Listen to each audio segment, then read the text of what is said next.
Oi, gente, boa tarde.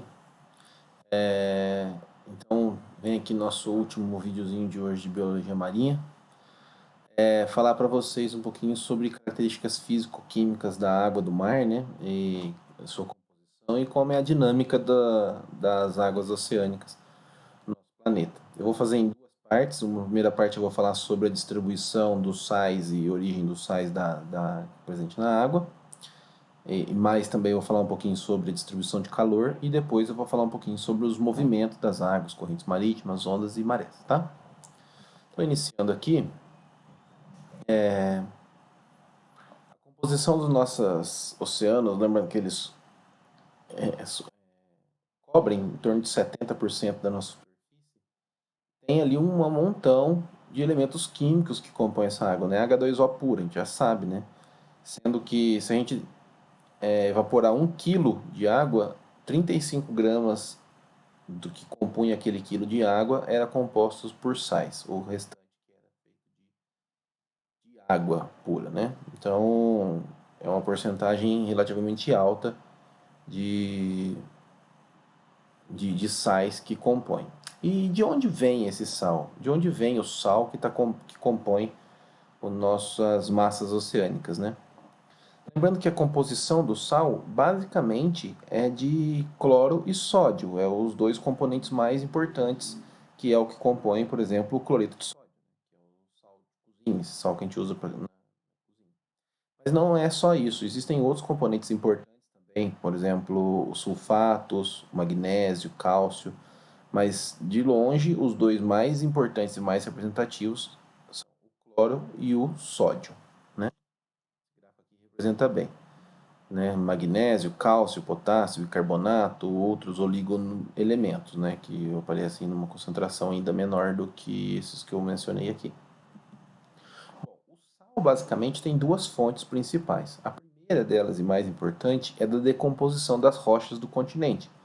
As chuvas sobem, entram em contato com as rochas, participam do processo de intemperismo dessas rochas, e quando os rios drenam essa água para o mar, essa água está carregada de sais. Lembrando que a água do rio é uma água doce, do sal é água salgada. Então, por que seria então que a água do mar ficaria cada vez mais salgada com o passar do tempo, sendo que ela fica recebendo água doce o tempo todo?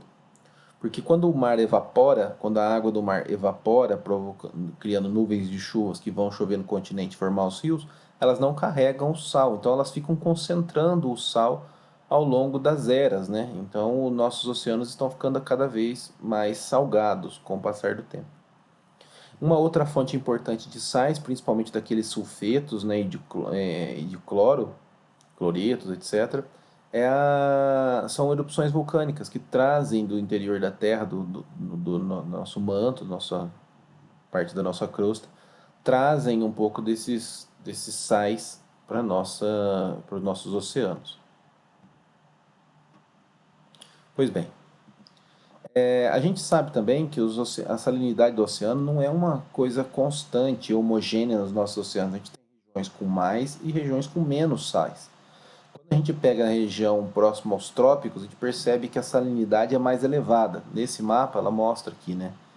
Regiões mais quentes, mais próximas do preto, são regiões com maior concentração de sal. Por exemplo, que no Mar Negro, no Mar Vermelho, aqui a concentração é próxima de 40 de partes de sal por litro de água, né?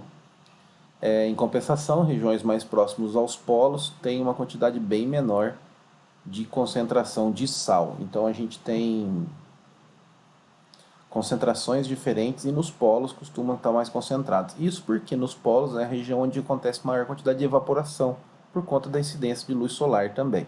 Então, a quantidade de sais na água, ela está intimamente relacionada também com a taxa de evaporação do oceano. Lembrando que o Mar Morto é um mar conhecido por ter uma alta salinidade, né? Porque a água que está chegando lá, ela não tem comunicação com oceanos. Então é como se ele fosse uma grande lagoa recebendo sais ao longo de muitas eras, né? E foi concentrando esse sal e evaporando. E atualmente, como está tendo retirada dessa água para poder processo de irrigações, um desvio dos rios para poder fazer irrigação, o Mar Morto está baixando seu nível gradativamente e rapidamente. Bom, olhando aqui um gráfico de distribuição de concentrações de gases também tem bastante relação com a temperatura, com gases também são outros componentes que estão dissolvidos na água, né? E as águas do mar também obedecem basicamente a hierarquia dos gases que existem na atmosfera, né? O nitrogênio é o mais frequente, o oxigênio é o segundo mais frequente, o gás carbônico é o terceiro. Mas as concentrações não são idênticas, tá? Porque o oxigênio, por exemplo, ele se dissolve mais facilmente na água do que o nitrogênio. Essas diferenças de densidade da água são muito importantes, essas diferenças de concentrações de sais da água são muito importantes porque águas mais salinas têm a tendência a afundar, porque elas são mais densas. E ao afundar, ela leva esses gases para regiões mais profundas do oxigênio, do oceano, levando oxigênio, por exemplo, não deixando que o oceano fique sem oxigênio na região mais profunda, mantendo inclusive a vida nas regiões profundas do oceano, senão não seria capaz de ter vida no oceano sem essas correntes que afundam devido à diferença de densidade. Outra coisa que influencia na densidade dos oceanos é o calor. E o calor, assim como a salinidade, não tem a distribuição homogênea ao longo do oceano. A água é um elemento químico que se comporta muito diferente dos demais elementos químicos da natureza, porque a água, no seu estado mais denso, é a água em torno de 4 graus Celsius. A partir do momento que você esfria a água abaixo de 4 graus Celsius, ela expande, por conta de um novo rearranjo entre as moléculas de água que tem ali. Como ela expande, ela diminui a densidade. Então é por isso que o gelo flutua na água, tá? E a água, quando você aquece acima de 4 graus Celsius, ela mais uma vez ela expande também. Então a água mais densa é a água 4 graus Celsius, que pode ser uma das explicações o porquê que a temperatura nos fundos dos oceanos fica em 4 graus Celsius quase que constantemente, porque a água a 4 graus Celsius ela afunda. E é interessante aqui porque a água em estado sólido, sendo menos densa do que a água no estado líquido, fazendo com que os gelos flutuem, permitem que o oceano congele de cima para baixo. Porque se o oceano congelasse de baixo para cima, ele provavelmente não receberia energia suficiente para se descongelar e a gente teria ali um planeta provavelmente congelado.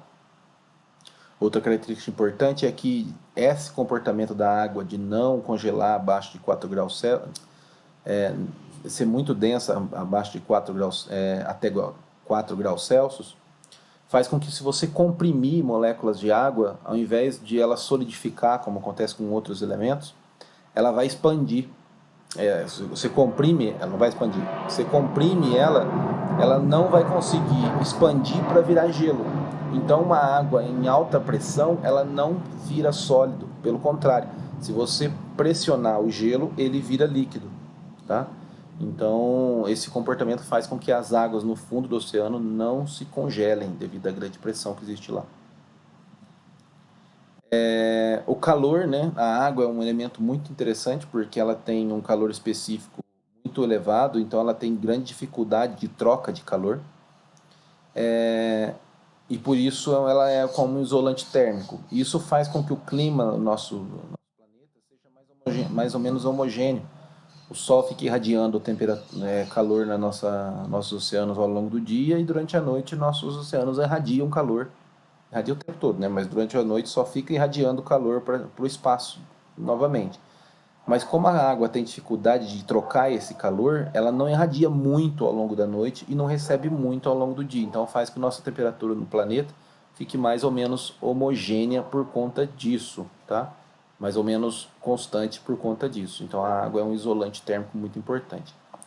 Esse comportamento da água é diferente do que acontece com a rocha. A rocha ela tem grande facilidade de ganhar e perder calor. E isso é interessante, que essa diferença de calor faz com que a atmosfera que está em contato com o oceano e a atmosfera que está em contato com o continente tenham comportamentos diferentes ao longo do dia e da noite. A atmosfera em contato com o continente, ela esquenta muito rapidamente durante o dia e esfria muito rapidamente durante a noite. Nos oceanos acontece coisa diferente, né? Porque ela não vai esquentar nem esfriar muito ao longo do dia e da noite. Então, durante o dia, quando o continente está esquentando muito rapidamente, a atmosfera que está perto do continente, ela fica mais aquecida, mais energética, né? E ela vai subir, porque ar quente sobe, né? Não vai deixar um espaço. Esse espaço que tem ali vai ser ocupado por água que vinha do oceano, fazendo então com que tenha um fluxo de vento, né, no sentido oceano-continente. Isso faz então que a gente tenha aquele vento forte ao longo do dia que fazem as ondas nas nossas praias. Durante a noite inverte esse processo. O continente vai esfriar mais rapidamente, o ar que está em contato com ele vai ficar mais denso e vai descer para as regiões mais baixas, que é onde está em contato com o oceano. Então tem um vento em direção continente e oceano ao longo da noite. E é por isso que explica muito por que os pescadores saem ao longo de manhãzinha, quando está tendo maior vento em direção ao oceano, e voltam de tardezinha, quando está tendo maior vento em direção ao continente.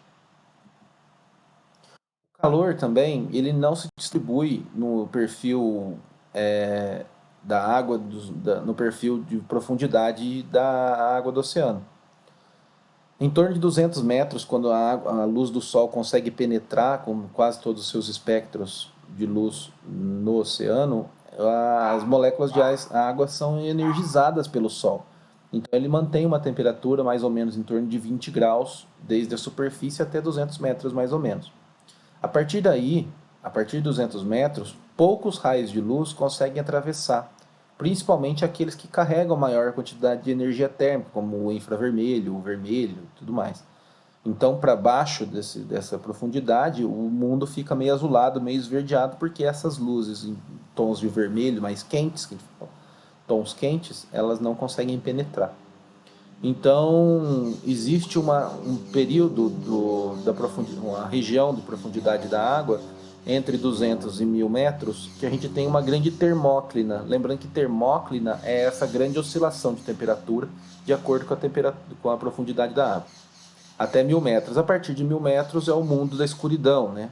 Aí, como a luz não penetra, não tem mais fonte de energia para energizar essa água, energia luminosa para energizar essa água, então a água fica com a temperatura mais ou menos constante até as regiões mais profundas do oceano. Como eu disse para vocês, em torno de 4 graus Celsius, que é a água mais densa que ocupa essa região. Então a água começa a 20, vai até uns 200 metros, depois ela tem a grande termóclina e depois ela vai continuar constante até a profundeza dos oceanos.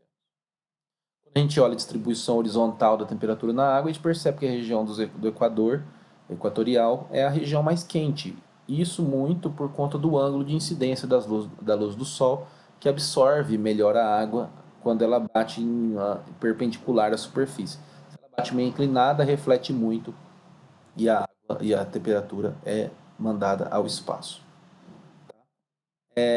Cabe ressaltar aqui que o gelo, regiões onde está congelada a água, reflete muita água pela cor do própria camada de gelo, né? O gelo ele reflete um espelho muito grande, cor branca. E com a medida do aquecimento global, com a exposição das regiões dos continentes ártico e polar e antártico às luzes do Sol por conta do desgelo, esses continentes estão aquecendo a cada ciclo de verão. Esse ano, por exemplo, a gente teve o recorde de temperatura na Antártida, possivelmente auxiliado por essa exposição de rochas negras que absorvem mais luz, com o derretimento do gelo, expõe a rocha que está embaixo. Tá? A gente está entrando num período onde esse ciclo de congelamento dos polos durante os respectivos invernos não conseguem trazer grande quantidade de gelo suficiente para poder refletir grande quantidade de luz solar, fazendo com que a cada inverno a gente tenha menos gelo e a cada verão a gente derreta mais. Tá? Bom, continuemos no próximo vídeo, pessoal.